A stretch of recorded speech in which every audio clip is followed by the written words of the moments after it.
Hi, I'm Ernie with CSIS Southeast Asia Program, and I'm very pleased to have Sidney Jones from the International Crisis Group from Indonesia visiting us today. Sidney, welcome to Washington. Thank you.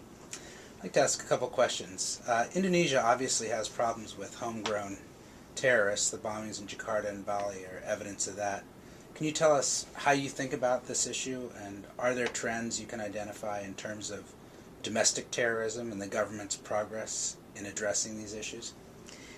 Yes, I think the first thing to note is that it's not a huge issue. It's one that gets a lot of public attention, but I don't think it's something that most Indonesians worry about night and day. I think that there have been major strides made in identifying some of the networks. The problem is that the ideology of what we call Salafi jihadism has taken root in Indonesia, so it's not easy to eradicate. But we're not seeing a huge drive for recruitment, and we are seeing some community pushback. So I would say it's a containable problem, but it's not going to go away anytime soon. Okay. Well, the U.S.-Indonesia relationship is one the Obama administration hopes to elevate and even transform into a robust partnership. What are your views on the potential to enhance that relationship, particularly in the areas of military-to-military cooperation and counterterrorism cooperation? On counterterrorism cooperation, there's no question but that the relationship is already close, and I think it will only continue to grow closer. The FBI is working very closely with the Indonesian police. There's been a lot of assistance in terms of training. I think there are a lot of people going to the United States for enhanced skill training and so on. So all of that is to the good.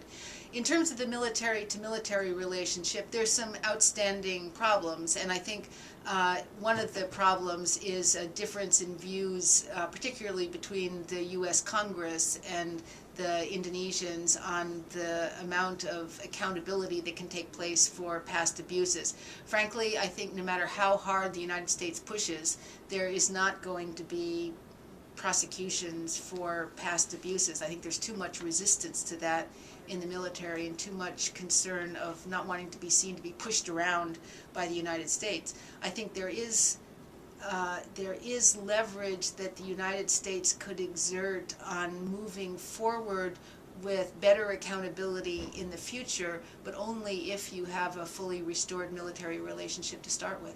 So, can I follow up on that? I mean, so is it of enough value to push ahead and go ahead and reopen those ties if we're not going to get the sort of retroactive satisfaction that Congressman Leahy or Senator Leahy and others want to see? I think it's probably an important enough relationship to move forward, but it's ultimately a decision that the Indonesian government and the U.S. have to agree to, and I don't think all of the interventions by non-governmental organizations are going to make much of a difference in that. I think there are a lot of people looking at Indonesia geostrategically who say, how can we not have a full military-to-military relationship? Right. Recently, the Indonesian counterterrorism forces killed several terrorists and uncovered plans for attacks in various places, including Singapore. How current is that threat now? I'm not sure that the threat to Singapore was more than just a document found, and I'm not sure there's any real substance to that. But I think that there is no question that some of the terrorists arrested in Indonesia had international linkages. And I think one of the things we need to know a lot more about is the exact nature of those linkages. One person now on trial in Jakarta was in regular communication, for example, with Al-Qaeda in Pakistan.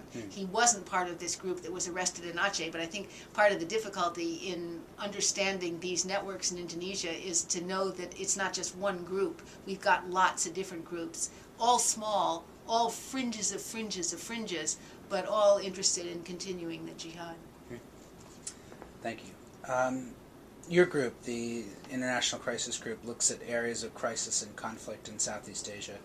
What are the areas of most concern to you now, and how would you prioritize these for U.S. policymakers working on the region? I think anybody looking at Southeast Asia today Right. would see Thailand as the biggest problem that they're facing. And I think if you look in comparison to Thailand, the Philippines, even Malaysia, Indonesia looks like a rock of stability. It does. Thank you very much, Sidney Jones. We appreciate your taking time with us. Thank you. Thanks.